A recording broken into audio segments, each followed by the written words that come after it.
தோற்கவே கூடாது. யார் உன்னை அவமானப்படுத்துகிறார்களோ அவர்கள் தலை தாழ்கின்ற அளவிற்கு நீ உயர்ந்து நிற்க வேண்டும். பிசாசுத்தனமா வேலை செய்.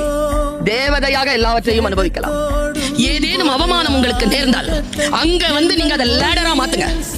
அங்கிருந்து ஏறணும். நீங்க எவன் நம்மள கொல்லணும்னு சுத்துறானோ அவனுக்கு முன்னால சாகக்கூடாது பாரு. சாகலாம், எல்லாரும் சாகலாம். ஆனா எவன் நம்மள கொல்லணும்னு சுத்துறானோ அவன் முன்னால சாகக்கூடாது. நாளை பாத்துக்கலாம். நாளை எப்படி பாத்துக்கலாம்? உயிரோட இருக்கணும்ல.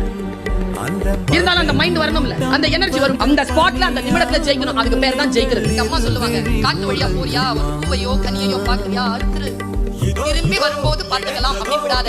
வாழ்க்கையும் அப்படித்தான். என்ன முடியுமோ அவ்வளவு பறிச்சு உருட்டி எடுத்துட்டு வெளியில ஓடிடும். நாலேஜ் அப்படி வாங்கிட்டு போய்கிட்டே. எத்தனை பேர் தோல்வி அடைந்திருக்கிறீர்கள் நாளை என்று தள்ளி போட்டுட்டு?